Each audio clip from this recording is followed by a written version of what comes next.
대한민국 삶의 질적인 향상을 위해 탄생한 프로젝트 이시영 박사의 100세 시대 브레인파워를 키워라.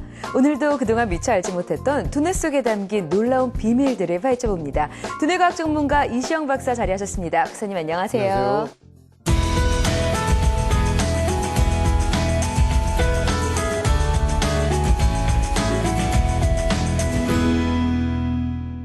네, 이번 주 최신 뇌과학 뉴스를 준비를 해봤습니다. 오늘 뉴스는 조금 재미있는데요. 런던 대학의 레슬리 반더리어 박사가 이런 연구를 했다고 해요. 망상을 주로 많이 하는 사람들이 일상생활에서도 어떤 결정을 할 때 결정을 신중하게 하지 못하고 좀 성급하게 한다고 하거든요. 네. 그럼 결정하는 것과 망상이 어떤 연관관계가 있는 건지 좀 궁금한데요. 어떤 네. 내용인가요?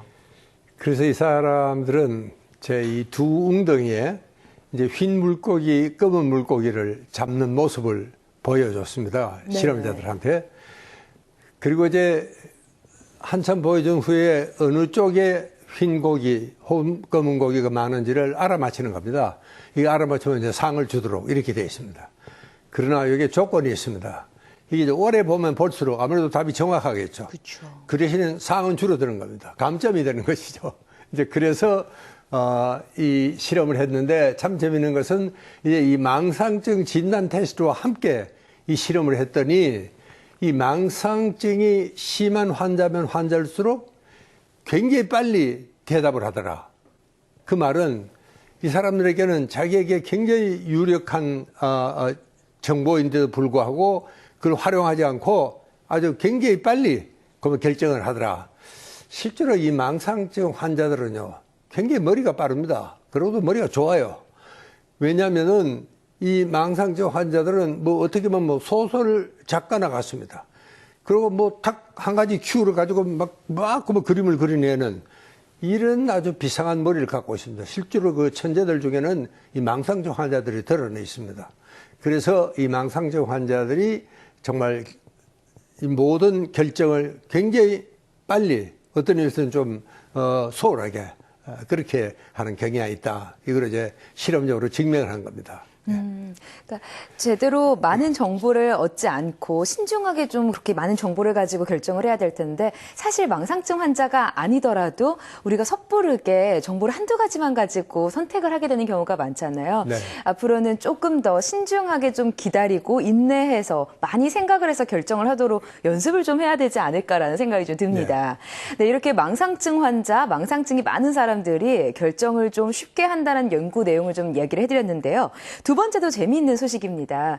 조지아 공대 미노루 시노하라 박사가 놀라운 연구를 좀 했는데요. 사실 근육 운동하는 거, 몸을 운동하는 거는 몸에 좋다고만 생각하지 뭐 기억력을 더 늘려준다고 생각은 안 했었는데 네. 이런 근육 운동이 장기 기억 능력을 더 상승시키고 더 잘 되게 한다는 거는 어떤 연구인가요? 예. 이게 이제 운동과 이 두뇌 발달에 대한 연구는 많이 되어 있습니다. 네네. 그러니까 이제 운동을 많이 할수록 두뇌가 좋아진다. 특히 이제 기억력에 관한 이야기도 많이 나오는데 지금까지는 상당히 이 장기간에 걸친 이런 추적 조사를 했던 건데 이분들은 굉장히 짧은 시간에 장기 기억 그 테스트를 했다는 게 아주 조금 특징입니다. 이 사람들에게는요, 이 시험 직전에 이 컴퓨터 화면으로 90매의 사진을 보여줍니다. 그리고 뭐 암기를 하라 하는 특별한 지시도 물론 없지. 그냥 보여주고 그 직후에 바로 이 하체 웨이트 트레이닝을 시키는 겁니다. 그리고 이제 48시간 후에 다시 불러가지고 새로운 사진을 90매를 또 보여줍니다. 그리고 지난번 가고 합치면 180매가 되겠죠. 이제 그 중에서 네가 지난번에 본 그림을 골라라. 그 다음에 또 한 그룹에게는 그런 운동을 전혀 시키지 않고 그냥 골라라. 그랬더니 이 근력 운동을 한 그룹은 60개를 찾아내고 또 하지 않는 그룹은 50개를 찾아내더라. 이런 아주 좋은 보고서인데 요즘 우리는 참 아주 곤란한 게 요즘 뭐 유치원도 그렇고 학교에도 운동장이 없는 학교도 있고 있어도 운동을 안 시킵니다. 근데 정말 머리를 좋게 하고 아이들이 경력을 좋게 하려면은 운동이 제일 중요하다는 걸 우선 학교 선생님들이 먼저 아셔야 됩니다. 그러니까 운동을 한 그룹과 운동을 하지 않은 그룹이 운동량이 엄청나게 차이가 난 건 아니고 한 20분 정도의 고강도 운동만으로도 그렇게 기억력이 나아지는 걸 발견했다는 거죠. 네, 그러니까 20분만으로도 이렇게 기억력이 좋아지는데 꾸준히 운동을 하고 꾸준히 체력을 단련한다면 뇌가 좋아지는 건 물론이고 기억력까지 더 늘릴 수 있다는 거 꼭 기억하셨으면 좋겠습니다. 이렇게 최신 뇌과학 뉴스를 2가지 알려드렸고요. 이제는 오늘의 주제를 좀 알아봐야겠죠. 이시영 박사의 100세 시대 브레인파워를 키워라. 오늘의 주제를 알아봅니다. 최근 한 드라마에서 투렛 증후군 환자가 등장해 화제를 모았죠. 틱장애는 드라마나 영화에 나올 만큼 대중의 관심이 커지고 발병률 또한 높아졌는데요. 하지만 제대로 알고 이해하는 사람은 드문 것이 현실입니다. 전체 아동의 15% 정도에서 나타날 만큼 흔한 질병인 틱장애. 틱장애의 원인과 증상을 살펴보고 틱장애 치료법과 올바른 생활습관까지 틱장애로부터 성장하는 아이들의 뇌 건강을 지키는 방법을 알아봅니다.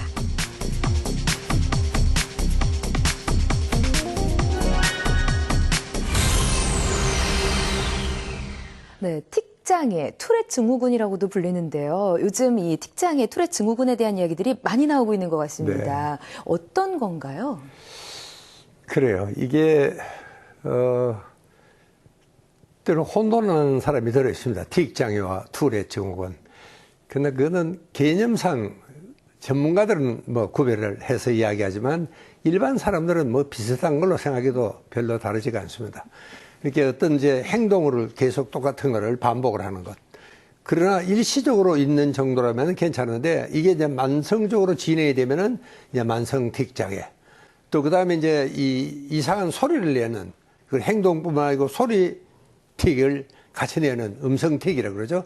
이제 그런 2가지가 함께 있는 거를 우리가 투렛 증후군이다 그렇게 부릅니다. 네. 그러니까 뭐 개념은 비슷합니다, 사실은. 네. 틱장애나 이 투렛 증후군 우리 아이나 우리 가족 중에 누군가가 앓고 있어서 고민하시는 분들이 꽤 있으실 것 같은데요. 오늘 방송을 좀 보시고 나면은 전문가와 어떤 부분을 어떻게 상담을 해야 하는지 어떤 가이드라인이 좀 나오지 않을까 싶습니다. 네. 오늘 중요한 이야기를 함께 해주실 전문가 분은 누구신가요? 오늘은 임명호 교수를 모셨습니다. 어서 오십시오. 안녕하세요. 네, 감사합니다.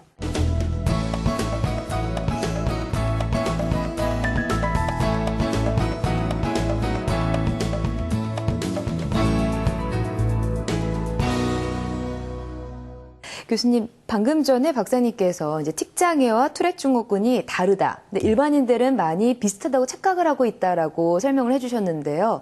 조금 더 자세히 설명을 해주시죠. 틱장애는 이제 넓게 보면 이렇게 불규칙하게 무의식적으로 이렇게 갑자기 반복적으로 움직이는 행동이라든지 아니면 소리 같은 경우를 틱장애라고 하게 되고요. 그런데 이런 이제 틱장애 중에서 1년 이상 지속이 되거나 또는 이게 이제 소리나 또 운동이 같이 함께 나타나는 경우가 1년 이상 지속이 되는 경우에는 조금 더 예후가 좋지 않습니다. 그런 경우에는 우리가 이제 투렛 증후군이라고 하게 되는 것이죠. 그러니까 틱장애가 조금 더 심각한 상황이에요. 이 아주 그 신체 일부분입니다. 가령 얼굴이라든가 목이라든가 이런 걸 찡긋찡긋 한다든가 뭐 갑자기 어깨를 이렇게 움직인다, 체간을 움직인다든가 이제 이런 거를 우리가 운동 틱이다 그렇게 부르고요. 그 다음에 또 이상한 소리를 자꾸 반복적으로 굉장히 빠르게 자기도 모르게 자꾸 나오는 겁니다. 이걸 우리가 이제 음성 틱이다 그렇게 이야기를 하죠. 그 중에 어느 한 가지라도 1년 이상 지속되면 이것은 우리가 틱장애라고 부르고 2가지가 1년 이상을 지속하면 이것은 투렛 증후군이라고 이렇게 개념상은 다르게 진단하고 있습니다. 네, 그러니까 좀 더 장기간에 걸쳐서 오랫동안 지속됐을 때 증후군이라고 하는 거군요. 네. 조금 그 이제 틱 같은 경우에 보통 시작을 이제 눈 깜빡임 같은 경우 그런 걸로 좀 시작을 하게 되고요. 네네. 조금 뭐 이렇게 얼굴을 이렇게 찡그린다든지 이런 행동들을 보이기도 하고요. 조금 더 이렇게 하면 이렇게 어깨를 이렇게 들썩인다든지 이렇게 팔을 터는 행동들을 한다든지 이런 행동들이 이제 돌아다니게 됩니다. 그래서 얼굴에서부터 시작이 되지만 다시 또 이렇게 팔까지 갔다가 다시 돌아오는 이런 형태를 많이 반복을 하게 되고요. 또 이제 소리를 내게 되는 경우는 이제 코를 이렇게 킁킁거린다든지 이런 소리를 낸다든지 아니면 목에서 이렇게 감기 걸린 것처럼 소리를 이런 소리를 낸다든지 이런 소리를 내게 됩니다. 보통 이제 운동틱이 나타나고 난 다음에 음성틱은 보통 한 3, 4년 정도 지난 다음에 나타나게 되고요. 음성틱 같은 경우는 좀 심한 경우에 이제 알아들을 수 있는 욕 같은 형태로 나타나기도 합니다. 그래서 이렇게 네. 오랫동안 진행이 되어지면 우리가 투렛 증후군이라고 해서 예후가 안 좋은 것으로 보고 있습니다. 그러면 음성틱 같은 경우에는 일상생활을 하거나 이야기를 하면서도 계속 그 소리를 내는 거예요? 어떻게 되는 건가요? 네, 그렇습니다. 무의식적으로 소리를 내게 되는 것이죠. 자, 본인은 그 소리를 내고 있는지 전혀 모르는 네, 거고요. 참지 못하게 되고요. 반복적으로 이제 갑작스럽게 나타나기 때문에 주변에서 굉장히 당황하게 되는 것이죠. 또 그리고 이게 어떨 때 욕을 자꾸 해요, 또. 왜 주변에 가끔 본 것 같아요. 의미 없이 계속 욕을 하면서 돌아다니시는 그렇습니다. 분들 있으시잖아요. 근데 어떤 사람들은 이제 그러니까 저기 무슨 상당히 정신적으로 대단한 네, 이상이 그런 있는 줄 건 아닌가 알았어요. 이렇게 생각하는데 그건 뭐 정말 그저 뚜렛 증후군이고 이건 뭐 시한부 증사입니다. 오래 가지는 않습니다. 그렇게 생각하시면 너무 이상하게 생각하실 건 없습니다. 그러니까 정신과에서 진단을 하는 병 중에 하나긴 하나 이제 심각한 병인 환으로까지는 보지 않아도 된다는 말씀인가요? 네, 그렇습니다. 그럼 대체 왜 생기는 거예요, 이 틱장애는? 그 원인은 아주 여러 가지를 이야기를 할 수 있겠는데요. 일단 유전적인 요인이 상당히 있다고 볼 수가 있겠습니다. 우리가 일란성 쌍생아 연구를 보면 네네. 75%에서 한 95% 정도 보니까 상당히 유전율이 높은 질환, 뭐 암이라든지 천식보다는 조금 더 유전율이 높다 이렇게 말씀드릴 수가 있고요. 환경적인 요인으로는 임신 중에 어떤 문제들, 가령 뭐 임신 중독증이 있다든지 임신 중에 약물이나 또는 음주나 흡연을 했다든지 이런 경우에 이제 틱장애가 나타난다라는 보고들이 있었고요. 또 이제 출산 중에 이상, 출산 중에 저체중아가 된다든지 태아곤란이 있다든지 이런 경우도 나타날 수가 있겠고요. 그 다음에 이제 그 임신 중에 정서적인 스트레스도 영향을 좀 많이 받을 수가 있습니다. 최근 보고에 의하면은요, 임신 중에 입덧이 좀 심한 경우에 나중에 이 틱장애랑 좀 연관이 있다라는 보고가 있었습니다. 그래서 그런 부분들도 어떻게 안 하려고 해도 체질상의 문제 아닌가요? 그렇지만 입덧이 아주 심한 경우죠. 네네. 그래서 저도 외래에서 가끔 어머님들한테 이렇게 여쭤보거든요. 혹시 입덧이 좀 심하셨나요? 그러면 한 10분 중에서 한 5분, 6분 정도는 입덧이 심하다라는 보고를 하세요. 아마도 임신 중에 좀 스트레스가 입덧의 형태로 좀 나타나지 않았겠나 이렇게 좀 생각을 해봅니다. 할 수 있겠네요. 또 심리학적 요인은 어떤 건가? 아이들의 육아 중에 뭐 아이의 성장기에 스트레스를 받는다는 거는 심리적인 요인이라는 게 이제 여러 가지가 있겠지만 저는 학습적인 요인이 상당히 있다라고 봅니다. 학습이요? 사실, 학습적인 학교에서 그래서 사실 우리나라 어린이들 참 좀 안 됐습니다. 처음에 이제 학교에 입학할 때 이 틱장애가 잘 많이 생기게 되고요. 제 외래에서도 오는 아이들을 보게 되면 뭐 시험이 시작되면 심해지고 방학이 되면 좀 좋아지고 또 뭐 고등학교 3학년이 되면 심해지고 또 시험 끝나면 좋아지고 이런 경우도 봤고요. 또 어떤 경우에는 틱 증상을 주소로 해서 왔는데 살펴보니까 사실은 학교에서 왕따 스트레스가 있었던 거예요. 그러니까 그런 스트레스 때문에 또 이렇게 틱 증상이 악화되는 경우도 볼 수가 있었습니다. 또 사실 가족 내 스트레스도 영향을 많이 준다라고 볼 수가 있는데요. 이 틱장애 부모님들이 상당히 엄격하거나 아니면 지나치게 좀 꼼꼼하거나 아니면 상당히 좀 불안한 이런 부모님들이 상당수 있습니다. 그래서 이런 부모님들의 불안이나 어떤 훈육 방식들 때문에 스트레스를 많이 받게 되는 경우도 있습니다. 사실 스트레스가 이제 뭐 모든 사람들에게 스트레스가 없다고는 할 수가 없는데요. 사실 세 번째로 제가 중요하게 생각되는 요인은 어떤 회복 탄력성이라고 하는 요인입니다. 이 회복 탄력성은 스트레스를 받았을 때 그것을 극복하는 힘이라고 할 수가 있는데요. 사실 그런 스트레스가 많고 적고도 있지만 그것을 견뎌내는 힘도 상당히 중요한 것 같습니다. 가령 똑같은 스트레스를 받았는데 큰아이는 잘 견뎌내고요. 둘째 아이는 그것 때문에 무너져서 틱 증상이 나타나는 경우도 많이 보게 됩니다. 네, 그럼 뇌과학적인 부분에 대해서 얘기를 해주세요. 그래요. 이 틱 장애는 발병 연령이 일정한 걸 보면은 틀림없이 우리 아이들이 발달 과정에 그 뇌 발달과 밀접한 관련이 있다. 이건 우리가 쉽게 추정을 할 수가 있습니다. 근데 이제 실제로 우리가 보니까 여러분 뇌는 이 제일 밖에는 이제 회백질이라 그래서 그거는 이제 신경 세포가 모여 있는 곳이고 네네. 그 밑에 딱 들어가면은 소위 백질이라는 곳이 있습니다. 하얀 쪽인데 거기는 신경 섬유들이 모여 있는 곳입니다. 그런데 이 발달 과정상에 그 백질 속에 이 기저핵이라고 있습니다. 거기는 주로 이제 운동이나 인지를 담당하는 굉장히 한복판에 있습니다. 근데 그 기저핵에 손상이 왔거나 파괴가 되어 있는 부위가 있다. 뭐 이것이 이제 증명이 됐습니다. 네네. 그러니까 실제로 이 우리가 좌뇌 우뇌가 있으면은 이 기능이 좀 다릅니다. 근데 서로가 이제 보완을 해야지 이제 완전한 인지도 되고 운동도 되고 판단도 되는데 이게 어느 한쪽이 기능을 못 하니까 이제 균형이 안 잡혀죠. 그러니까 우리가 이 뇌가 한참 발달할 때는 금방 태어나서는요, 이 아주 많은 그 신경 네트워크를 만듭니다. 백질이요. 굉장히 풍부합니다.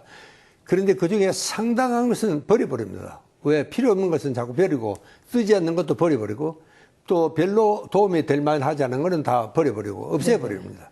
그러니까 그런 과정에서 아마 이게 무슨 문제가 생기는 게 아닌가. 그러니까 이 좌뇌, 우뇌가 골고루 발달해야지 아이들의 모든 행동이나 이런 게 균형이 잡혀 있을 텐데, 이게 균형이 안 맞으니까 아마 ጭ긋ጭ긋 그러고 이런 운동이 일어나는 게 아닌가. 오늘 그렇게 생각을 하고 있습니다. 그렇다면 도대체 아이의 뇌를 잘 균형 있게 발달시키면서 육아를 한다는 걸 어떻게 해야 되는 건지, 뇌의 균형적인 발달은 어떤 식으로 이루어지는 건지를 좀 영상으로 모아봤습니다. 영상 함께 보시죠. 균형 잡힌 뇌 발달을 위해서는 어떻게 해야 할까요? 아이들의 뇌는 성장하면서 각각의 뇌세포를 잇는 가지가 통합되고 튼튼해지는데요. 지나친 TV 시청과 컴퓨터 게임, 스트레스와 비만 등으로 한쪽 뇌만 발달하면서 좌우뇌의 불균형이 나타난다고 합니다. 한쪽 뇌만 발달하면 양쪽이 단절되면서 감각, 운동, 발달, 성장 기능에 문제가 생기는데요.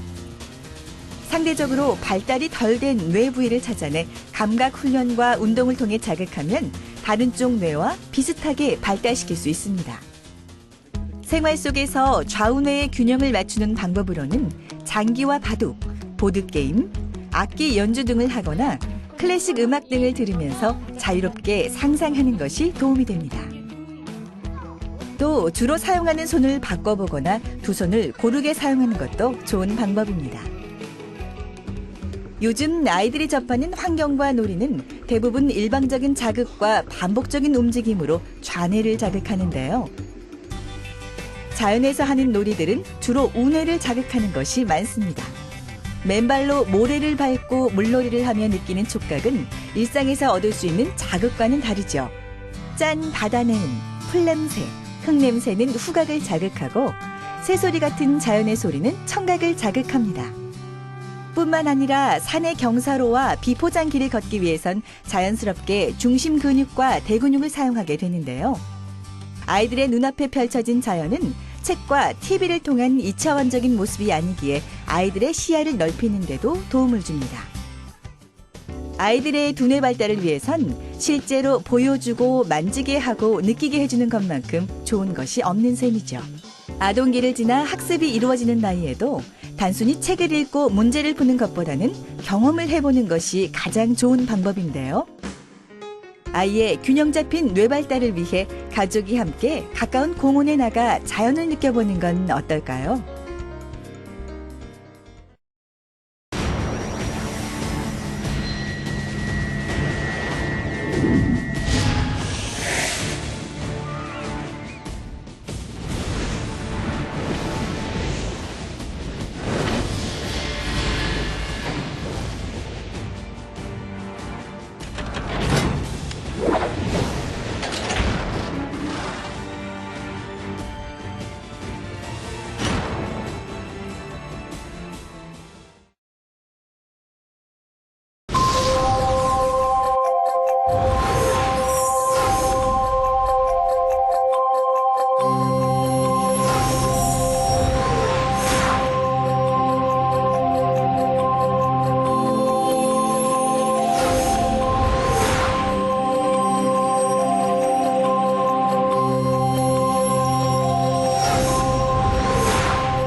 성장기 아이들을 어떤 식으로 뇌를 균형감 있게 발달을 시키는지 영상을 쭉 봤는데요. 항상 많이 강조하시잖아요. 아이들의 뇌 발달이 제일 중요하다, 제일 중요하다 하시는데 꼭 피해야 할 사항들이 있는 건가요?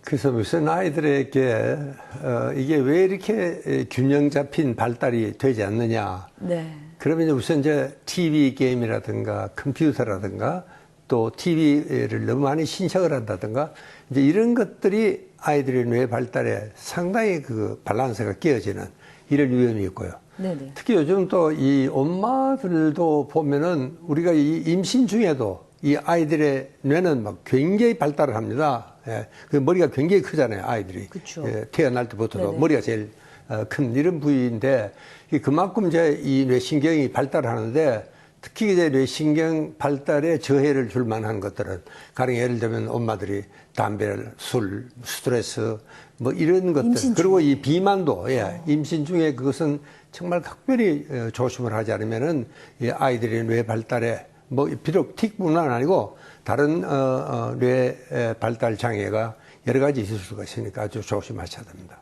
사실상 어른들은 그런 얘기를 하잖아요. 뭐, 야, 니들이 뭐가 힘들어가지고 스트레스를 받냐. 아이들의 스트레스를, 야, 어차피 다 지나가면은 나아지고 모두가 겪는 일이라면서 좀 간과하고 신경을 안 쓰는 부분들이 있는데 이런 아이들의 스트레스까지 부모들이 좀 잘 지켜봐야겠다는 생각이 들거든요. 그럼 전조 증상이라는 게 분명히 있고 이 전조 증상을 알면 좀 아이들의 이 스트레스도 좀 줄이고 틱장애로 발달되지 않도록 좀 어떻게 할 수 있을 것 같은데요. 예, 그런 아이들은 정말 자세히 관찰하면 네. 아무래도 조금 다릅니다. 가령 예를 들면 아이들이 그 아이들이? 첫째서 굉장히 산만하고 또 이 주의 집중력이 굉장히 부족하고 네네. 그리고 아무래도 행동이 많아지고 아이들이 보면 우리가 보기에도 위태위태합니다. 곧 다음에 뭐 무슨 큰 저질이라도 사고 칠 저지를 것 같고 막 폭발할 것 같은 이제 이런 이제 경우 이런 아이들은 보면은 정말 곧 무슨 아주 그 위험한 지신을 할 것 같은 아슬아슬한 뭐 터질 것 같은 네네네. 이런 기분이 든다거나 그 다음에 또 이 음성 틱이 있는 아이들은 보면은 목이 뭐 아프다 하는 아이들도 있고 이제 이런 아이들은 아무래도 좀 잘 지켜봐야 될 필요가 있습니다. 그런 아이들은 이제 앞으로 틱 장애로 진절이 될 가능성이 많죠. 그 초창기에는요, 우리 흔히 ADHD 그러지 않습니까? 네. 주의력 결핍. 예, 그 아이들하고 굉장히 닮은 점이 실제로 굉장히 많죠. 초창기는 그렇습니다. 맞습니다. 예. 비슷하긴 하나 완전히 다른 건가요? 그러면 그 네. ADHD 환자인 아이들하고는요? 예, 박사님이 말씀하신 그런 이제 과잉 행동이라든지 산만한 행동 이런 것들은 아마 특장의 전조 증상이라기보다는 혹시 ADHD라고 하는 주의력 결핍 과잉 행동 장애가 같이 좀 동반되고 있지 않나라는 이런 생각이 들고요. 네네. 보통 이 전조 증상이라고 하는 목에 이렇게 뭐 따가운 느낌이 든다든지 몸에 아니면 가려운 느낌이 든다든지 이런 전조 증상은 사실은 우리가 이제 이따가 이제 치료를 할 때 그 인지행동 치료에서 상당히 중요한 단서가 됩니다. 이런 이제 전조 증상이 있고 나서 그 다음에 이제 특증상이 나타나는 것으로 본다면 우리가 이제 전조 증상을 차단을 하게 되면 이후에 나타나는 특증상을 우리가 이제 완화시킬 수 있는, 감소시킬 수 있는 방법이 되기 때문에 전조 증상이 중요하고요. 그런데 보통 어린아이들은 이 전조 증상을 감지해내지 못합니다. 보통 한 10살 정도는 돼야지 나의 어떤 전조 증상을 알아챌 수 있기 때문에요. 네. 부모님들이 좀 유념해서 이 전조 증상이 있는지 이런 것들을 좀 관찰을 해야 됩니다. 보통 임상에서 보면 특히 처음에는 이렇게 눈 깜빡이면 안과에 가시고요. 맞아요. 이러면 이비인후과에 이비인후과에 가시거든요. 가겠죠. 그러니까 이제 안과 이비인후과 들리셨다가 사실은 오시게 되는데 사실은 이런 증상들이 동시다발적으로 여러 군데서 나타난다라고 하면 반드시 소아정신과에 꼭 내원을 하셔야 됩니다. 그러면 소아정신과를 가서 이 틱장애를 고친다는 것이 어머니들이 그런 것 때문에 좀 불편해 하시는 거거든요. 혹시 아이가 머리가 나쁘다는 이야기가 아닐까라고 생각하는데 뭐 지적 수준의 문제랑은 전혀 상관이 없는 건가요? 이 틱장애는 어떻습니까? 그렇습니다. 대개 지적 수준하고는 별 영향이 없다고 일반적으로 그렇게 이제 알려져 있고요. 단, 이제 이 아이들은 주의 집중력이 떨어지고 산만하고 행동 과다가 거의 한 50%에서 그런 아이들이 있으니까 네. 또 거기다 또 이 아이들은 거의 한 40%에서 강박증이 아주 심합니다. 그렇게 공부가 될 리가 없죠. 사실은 학습 장애가 굉장히 심할 수밖에 없는 것이 이 아이들입니다. 그러니까 더구나 이 아이를 막 놀린다거나 그렇다고 그래서 정말 불안을 더 조장하면 점점 더 나빠지죠. 그러나 이제 우리가 이 치료를 잘 하면은 거의 뭐 한 3분의 1에서는 완전히 없어지는 원상복구가 되죠. 그 원상복구가 되면 아이가 그때부터 정말 실력을 발휘해서 정말 이 아이가 정말 지능이 좋은 아이구나. 주위를 깜짝 놀라게 합니다. 선생님도 놀라고 학부형도 놀라고 그럴 정도로 지능하고는 관계가 없고 문제는 이제 행동이 너무 과잉이고 너무 폭발적이고 이 주위가 산만해지니까 공부가 안 되는 겁니다. 첫째는요. 그래서 그것만 좋아지면은 이제 공부가 잘 되는 원래 자기 지능을 발휘할 수가 있습니다. 도대체 우리 아이들 뭘 이렇게 많이 불안하게 만들고 아이들에게 스트레스를 주는 건가 생각해 봤더니 결국엔 어른들 잘못이에요. 부모가 스트레스를 주고 학교에서 어른들이 스트레스를 주는 거거든요. 우리 아이들의 불안증을 좀 적게 만들기 위해서 우리는 어떻게 해야 되는지 또 아이들은 어떤 부분에서 두려움을 느끼고 힘들어하는지를 좀 영상으로 준비를 해봤습니다. 영상 함께 보시죠. 요즘 맞벌이 부부가 늘면서 자녀와 함께 놀아주거나 대화할 시간이 충분하지 못한 경우가 많죠. 그러면서 자연스럽게 방과 후 학원을 가거나 과외를 받는 아이들이 늘고 있는 추세입니다. 이로 인해 아이들의 학업 스트레스가 높아져 각종 질환을 앓는 아이들이 늘어나고 있는데요. 특히 틱장애 발병률이 급증하고 있어 문제가 심각합니다. 국민건강보험공단의 조사에 따르면 초등학생 환자가 7,200여 명으로 전체의 45%에 달했는데요. 이 중 남학생이 79%로 여학생보다 4배 가까이 많았습니다. 이처럼 틱장애는 많은 아이들이 겪는 문제인데요. 무엇이 우리 아이들을 이토록 힘들게 하는 걸까요? 학교 끝나고 학원 다니는 게 많아서 자유시간이 있었으면 좋겠어요. 공부 좀 해라, 게임 좀 그만해라. 엄마가 잔소리를 많이 하셔요. 친구들이랑 그 친구들 사이가 좀 제일 안 좋은 고민인 것 같아요. 앞으로 커서 하고 싶은 게 너무 많은데 그럼 학원도 많이 가야 되고 그것 때문에 너무 고민인 것 같아요. 아이들의 고민을 들어봤는데요. 이외에도 아이들이 스트레스를 받는 요인은 어떤 것들이 있을까요? 우리가 몸담고 있는 사회의 분위기와 시대적 가치, 풍조 등은 아이들에게도 무시할 수 없는 영향력을 행사합니다. 요즘 우리 사회에서는 학벌 중시, 외모 지상주의, 물질 만능 등 아이들에게 스트레스를 주는 요인들이 많은데요. 이런 사회적인 요인들은 아이들에게 직접적인 영향을 미치기도 하지만 주로 부모를 통해 아이들에게 전달되고 강조되는 경우가 많습니다. 엄마가 짜놓은 학원의 스케줄에 따라 아이들이 움직이게 되는 거죠. 자기가 원하는 게 뭔지, 자기가 배우고 싶은 게 뭔지, 잘하는 게 뭔지를 알기 전부터 환경적 요인이 아이들한테 스트레스를 작용하는 겁니다. 어른들 못지않게 아이들이 받는 스트레스도 상당한데요. 아이들의 스트레스를 줄이려면 어떻게 해야 할까요? 가장 중요한 것은 아이의 마음을 읽는 것입니다. 스트레스의 원인을 파악해 해결해주고 편안한 마음을 가질 수 있도록 도와주는 부모의 역할이 무엇보다 중요한데요. 공감을 해주는 게 가장 중요해요. 하루에 1분이라도 아이의 눈을 바라보고 그랬어? 그랬구나. 우리 아이가 다른 아이들보다 조금 부족한 부분들이 있어요. 잘하는 부분이 있고. 그럴 때 기다려줄 줄 알아야 돼요. 우리 아이가 빨리 할 수도 있고 다른 아이보다 더딜 수가 있거든요. 그럴 때 부모님이 가장 중요한 건 공감과 기다려주기입니다. 아이의 기분을 이해하고 공감해주면서 아이들이 마음의 안정을 찾도록 도와주세요. 항상 드라마는 조금 왜곡이 있어서 좀 예. 잘못 정보가 전달될 수는 있습니다. 근데 드라마에서 투렛 증후군을 앓고 있는 이제 어떤 환자의 모습이 나온 게 얼마 전에 있었잖아요. 거기서 보면 그 환자의 경우에는 여자가 가까이만 오면은 그 틱 증상이 나타났거든요. 이런 식으로 어떤 자극 요소가 있을 때만 틱 증상이 나타나고 이런 경우도 틱장애 투렛 증후군인가요? 네, 있습니다. 보통 정신과 질환들이 어떤 그 시발 요소라고 해서 촉발 요소라고 해서요. 네네. 어떤 이제 전조 상황, 어떤 상황에서 그런 증상들이 잘 나타나게 됩니다. 그것은 이제 그 사람에게 어떤 심적인 스트레스나 부담을 주는 상황이기 때문에 그런 일들이 이제 자주 나타나게 되는 것이죠. 네, 박사님 그러면 중요한 건 어떻게 치료하느냐잖아요. 치료 방법은? 치료는 그렇습니다. 좀 좋은 약이 참 많이 나와 있습니다. 그러니까 적어도 중등도 이상 상당히 아이가 곤란을 받고 있다 싶을 정도면은 뭐 애누리 없이 약물 치료를 좀 우리가 시작을 해야 되고요. 이제 일단 시작하면 대개 아이들이 제일 증상이 심할 때가 한 7살에서 한 14살, 15살, 그때가 제일 심합니다. 그때 우리가 약을 잘 쓰면은 거의가 아이들이 좀 좋아졌다가 나빠졌다가 이렇게 자꾸 반복이 되지만 우리가 한 1년 반 치료하면은 거기가 이제 좋아지는 겁니다. 그래도 이제 완전히 좋아지는 경우는 한 3분의 1. 또 그래도 증상은 남아있지만 그래도 그렇게 심하지 않은 아이들이 또 한 3분의 1. 그리고 참 불행히도 어른이 돼서도 그냥 잔류 증상이 남아있는 경우도 한 3분의 1 정도로 되게 됩니다. 선생님 대충 그렇게 네, 해석을 하면 맞습니다. 되죠? 예.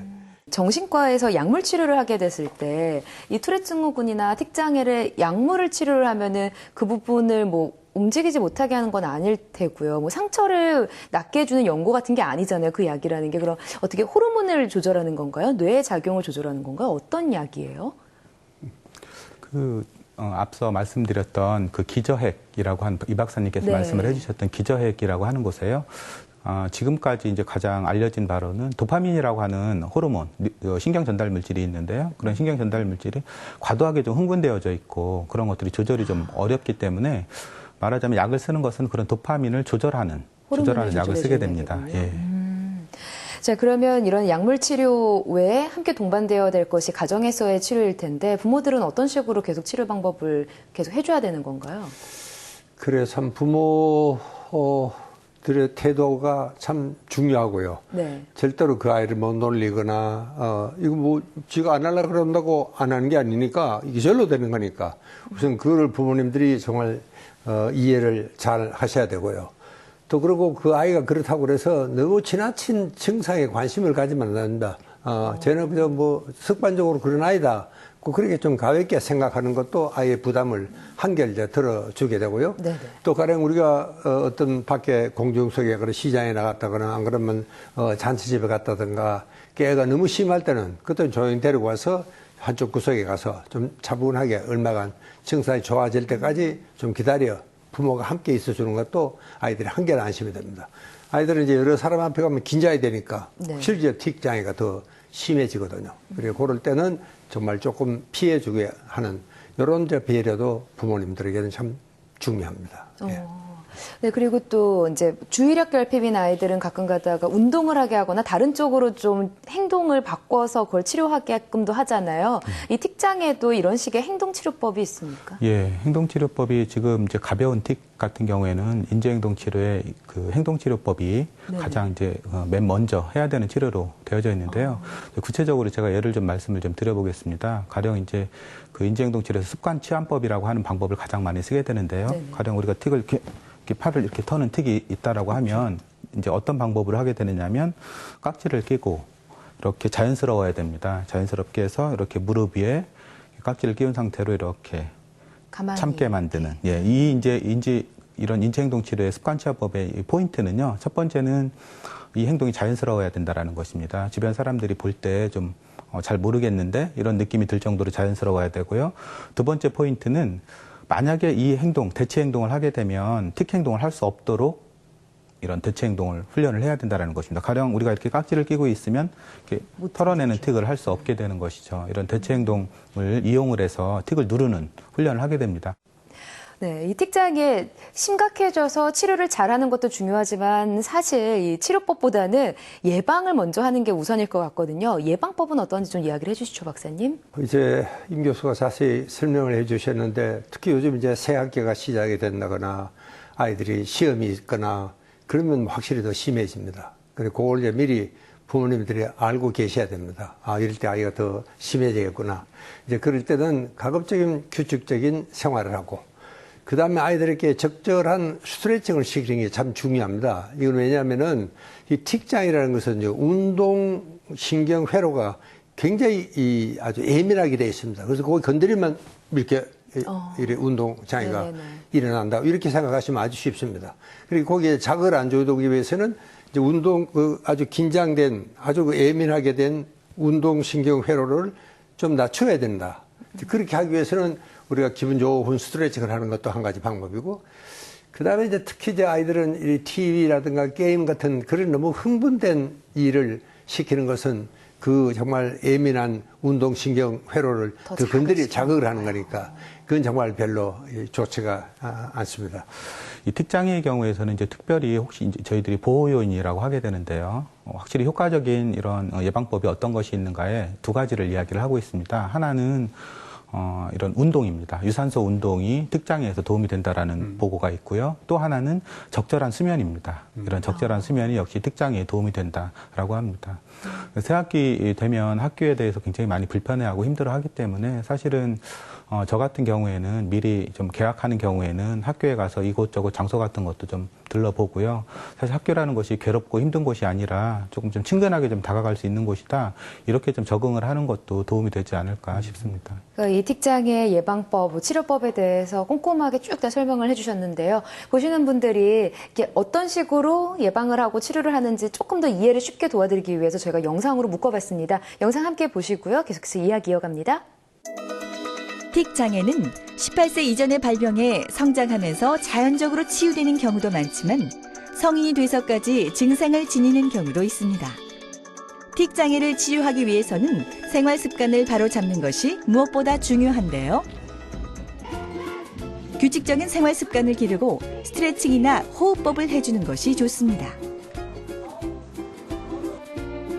또 운동이나 악기 연주처럼 몸을 쓰면서 스트레스를 풀 수 있는 취미 생활을 하는 것이 증상을 개선하는 데 도움을 줍니다.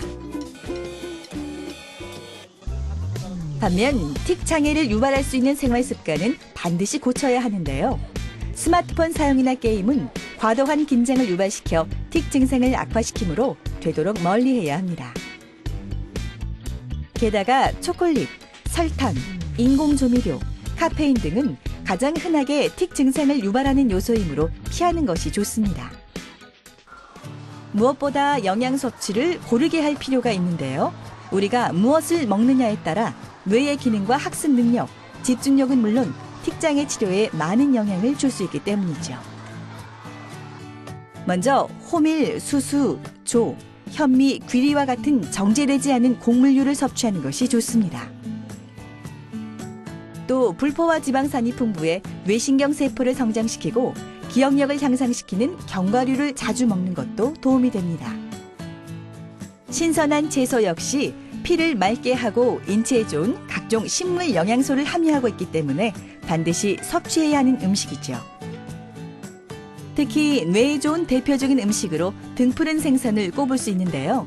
뇌세포의 발육과 성장에 도움이 되는 DHA가 풍부하므로 틱 장애에 아주 좋은 음식입니다. 이처럼 생활 습관과 식습관을 통해 틱 증상이 사라지더라도 새학년이나 새학기 전학 등으로 환경이 바뀌게 되면 다시 시작되는 경우가 많은데요. 틱 장애 치료법을 통해 성인이 될 때까지 꾸준히 관리하는 노력이 필요합니다.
네, 틱장애 치료법과 예방법을 다시 한번 정리를 해봤습니다. 저도 오늘 많이 이야기를 좀 많이 도움을 얻어가는 것 같아요. 사실 이렇게 흔들고 하는 사람들을 보게 되면은 저도 저게 일종의 장애고 어떤 치료가 될 수 있는 걸 알고는 있지만 겁나고 두렵고 그러다 보니까 피하게 되고 이랬었거든요. 근데 이게 그렇게 심각한 정신병이 아니라는 거, 그리고 지적장애랑 이어지는 게 아니라는 것도 저는 오늘 처음 알았습니다. 좋은 말씀을 두 분 해주셨는데요. 마지막으로 한 말씀 해주시죠, 교수님. 정신과 병이 대부분 그렇지만요. 사실 정신과 질환이 대부분이 뭐 아주 심각한 되도록일 수 없는 큰 병으로 진행이 되는 것도 아니고요. 네. 또 지능이 떨어져서 학습 능력이 현저하게 떨어지고 이런 것들은 아닙니다. 사실 요즘 TV 드라마에서 이제 멋진 배우들, 조인성이나 아니면 이광수 같은 탤런트 분들이 정신과 질환을 이제 앓고 있는 것을 보시면 아주 굉장히 큰 격려와 지지를 많이 보내주시는데요. 일반적인 경우에서는 그렇지 못하신 것 같습니다. 맞아요. 혹시라도 주변에 이렇게 특장애를 앓고 있는 아이가 있거나 그러면은 이렇게 격려와 지지를 꼭 부탁을 드리겠습니다. 네, 박사님 정리해 주시죠. 그리고 이것은 중요한 것은 굉장히 시한부 문제입니다. 예, 이게 뭐 평생을 가는 그런 게 아니고 또 이걸 그렇다고 위험하거나 그러지도 절대로 않습니다. 맞아요. 좀 보기가 조금 이상하죠. 조금 불편한 부분이죠. 그러나 뭐 위험한 짓을 한다거나 그런 일은 또 잘 없습니다. 그렇기 때문에 이 아이를 너무 경원시하거나 멀리하거나 그러지 마시고 주위에서 쟤도 뭐 어쩔 수 없이 저런 게 생겼으니까 저건 자기 의지로 컨트롤할 수 없는 것이니까 우리가 오히려 이해하자 하는 이런 주변에 정말 그런 자세가 아주 중요하다고 저는 생각을 합니다. 아이들의 이런 장애가 결국 어른들에 의해서 생긴 만큼 어른들이 조금 더 따뜻하게 아이들을 바라봐 주는 거, 생각을 많이 바꾸는 게 제일 중요하다는 이야기, 가장 중요한 이야기를 좀 해주셔서요. 오늘 마무리가 좀 잘 된 것 같습니다. 오늘 좋은 말씀 해주신 단국대학교 심리학과의 임명호 교수님 감사합니다. 네, 감사합니다.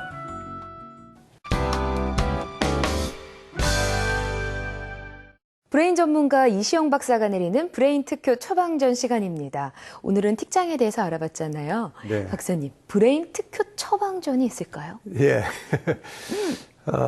이게 어린이들에게 다 중요한 것이 우리가 함께 운동을 해라. 이게 사람들은 운동가면 되게 신체적인 발달만 생각하는데 네네. 실제로 운동은 뇌 발달이 굉장히 중요합니다. 네. 특히 이 틱장애라는 것은 뇌가 균형 있는 발달을 못해서 생기는 것이 틱장애라고 우리가 정의를 했지 않습니까? 네. 그리고 이제 심리적인 불안과 그렇기 때문에 이 운동만 하더라도 충분히 그 두 개가 커버가 됩니다. 대개 이 틱장애 아이들 보면 아까 우리가 좌뇌, 우뇌 중에 어느 한쪽이 발달했는데 대개 좌뇌는 발달이 잘 돼 있는데 우뇌 쪽에 문제가 있는 아이들이 대체로 많습니다. 이 틱장애는 아이들은요. 네. 그래서 이 운동을 하면 특히 이제 우뇌 발달에 굉장히 도움이 되고 또 이제 산소 공급이 잘 되고 혈액순환이 잘 되니까 정말 조금 손상을 받은 그 부위라도 쉽게 이 회복이 잘 되고 또 이런 다른 보상 회로가 생깁니다. 이 어느 한쪽이 시원찮으면은 그 이웃에 있는 기능이 거기를 커버하게 되기 때문에 네네. 그래서 운동을 정말 좀 해라. 그다음에 이제 운동을 할 바에는 기왕이면 혼자 하는 운동보다는 여럿이 함께 하는 운동이 좋습니다. 농구라든가 축구라든가. 왜냐하면 팀워크를 하면 할수록 이 머리가 발달이 됩니다. 왜냐하면 팀워크를 하면 내가 공을 잡았으면 이걸 어디를 패스를 할까, 드리블을 어떻게 할까, 이 모든 것들이 이제 그 순간적인 판단이 돼야 되니까. 그래서 이 단체로 하는 그게 참 좋고, 이 함께 운동을 하면서 그렇게 땀을 흘리고 잠시 쉬는 동안에 정말 좋은 대화도 나누고 하면은 이 아이들이 한결 정말 이 소속감을, 이 자칫하면 이 아이들이 왕따가 될 수가 있습니다. 아이들로부터 정말 왕따가 되지 않고 함께 어울릴 수 있는 이런 아이가 된다는 것도 심리적으로 굉장히 안정감을 줄 수가 있죠. 네. 항상 우리 아이들 이야기 나오면은 운동 중요하게 생각해야 된다. 앉아서 공부하는 것보다 밖에서 뛰어노는 것이 더 중요하다는 이야기를 항상 하시잖아요. 그렇습니다. 오늘 시작에도 운동하는 거, 근육 운동을 하는 게 기억력 증진에도 좋다고 했고요. 결국 이 틱장애 아이들의 스트레스 해소에도 해답은 운동에 있었습니다. 그렇습니다. 네. 너 왜 이렇게 뛰어나가서 공만 차고 집에서 책 안 읽고 공부 안 해라고 말씀하지 마시고요. 밖에 나가서 공 차고 활동하는 거를 좀 더 독려를 해주셨으면 좋겠습니다. 이시영 박사의 브레인 특효 처방전이었습니다.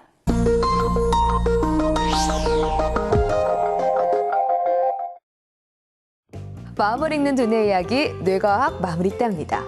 오늘은 정신병 진단 기준에 관한 이야기를 해보려고 합니다. 몇 년 전 국내 유명 비보이 9명이 2년 동안 정신병원 진료 기록을 쌓아서 정신분열증 등의 사유로 병역을 면제받은 사건이 있었습니다.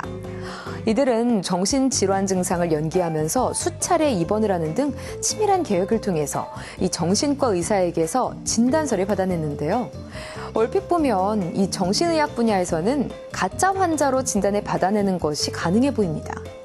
정신과 진단은 얼마나 객관적일 수 있을까요? 또 주관적인 견해는 정말 전혀 반영되지 않은 걸까요? 19세기에도 이와 비슷한 의문을 가진 사람이 있었는데요. 바로 미국의 여기자 엘리자베스 코크랜입니다. 1887년 미국의 여기자 엘리자베스 코크랜은 기억 상실과 정신분열을 연기해 병원에 열흘 동안 입원했습니다. 그리고 정신병원에서의 열흘이라는 책을 내놓았는데요. 그녀가 밝힌 책의 내용은 꽤 충격적이었습니다. 입원 이후 모든 행동을 정상적으로 했음에도 불구하고 최초에 받은 진단 때문에 어느 누구도 그녀를 정상 상태로 보지 않았고 전혀 인간적인 대우를 해주지 않았다고 하는데요. 책이 발표된 후 관련된 정신과 의사들은 창피를 당했습니다.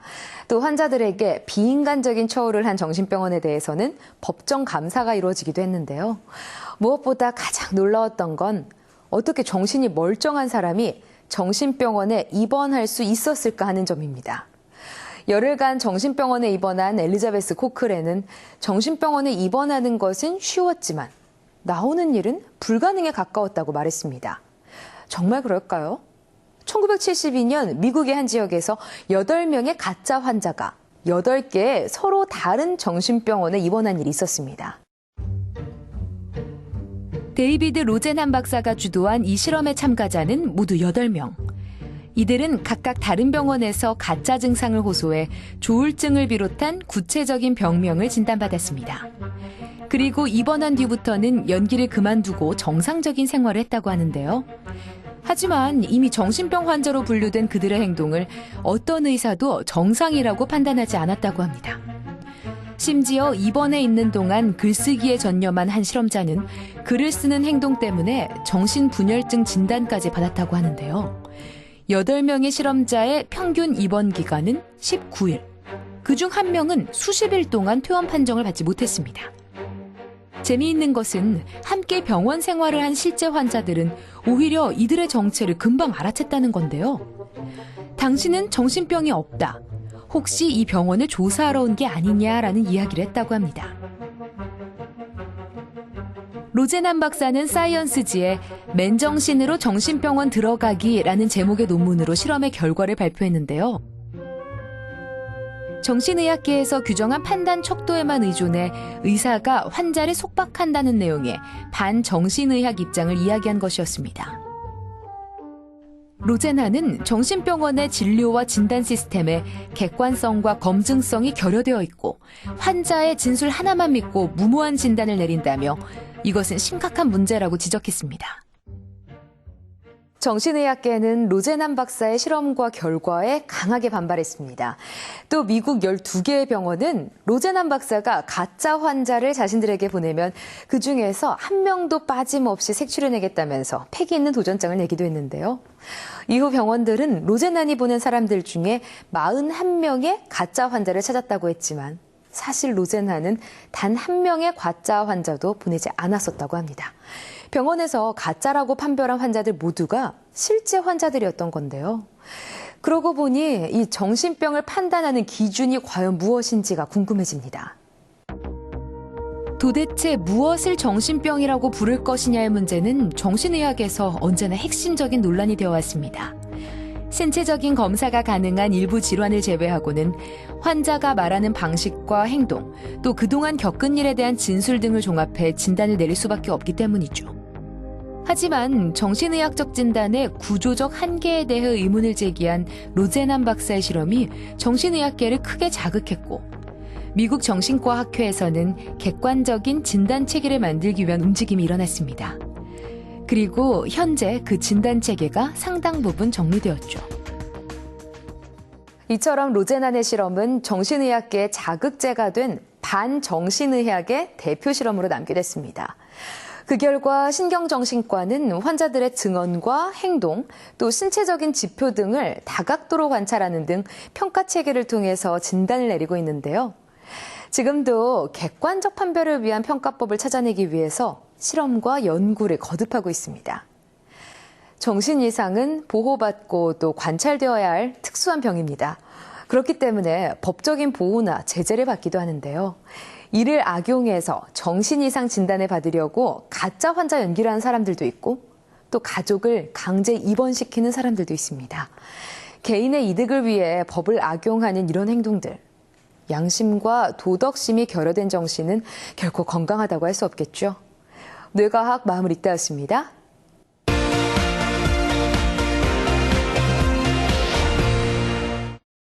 네, 박사님. 시청자 퀴즈 내주셔야죠. 예. 그거 기다리시는 분들 많으세요. 예. 오늘 문제는 좀 쉽습니다. 틱 장애를 예방할 수 있는 방법은 어떤 게 있을까요? 틱 장애를 그렇습니다. 예방할 수 있는 방법이요. 네. 자, 보기 드리겠습니다. 1번 규칙적인 생활 습관, 2번 TV 시청, 3번 컴퓨터 게임입니다. 이거 틱장애뿐만 아니라 아이들의 균형적인 뇌 발달을 위해서 어떤 거를 골라야 되나요? 라는 질문하고도 좀 일맥상통할 것 같은데요. 이 세 가지 보기 중에 정답 아신다 하는 분은 YTN 사이언스 홈페이지에 이시영 박사의 100세 시대 브레인 파워를 키워라 찾아 들어오시면 시청자 퀴즈란이 있습니다. 이곳에 정답을 남겨주세요. 저희가 정답자 중에서 추첨을 통해 브레인 잡지를 선물로 드립니다. 자, 틱장에 대한 이야기를 10가지 쭉 해봤고요. 교수님, 다음 주에는 또 어떤 이야기를 하나요? 다음 주는 우리가 수면에 대한 이야기입니다. 이 수면과 뇌는 밀접한 관련이 있고 네. 또 내가 어젯밤 잠을 못 자면 당장 오늘 컨디션이 아주 엉망으로 되는 거 우리가 다 경험을 하지 않습니까? 그러니까 우리 이 수면을 잘 하고 못하고는 이 우리 뇌와 어떤 관계가 있는지 그걸 좀 우리가 전문가를 모시고 우리가 잘 의논을 해보도록 그렇게 하겠습니다. 네. 그러면 다음 시간에는 잘 자는 법도 알려주시는 건가요? 네, 그렇습니다. 많은 분들이 기대하실 것 같은데요. 다음 시간에 수면과 뇌에 관한 이야기로 돌아오겠습니다. 지금까지 시청해주신 여러분 고맙습니다. 감사합니다.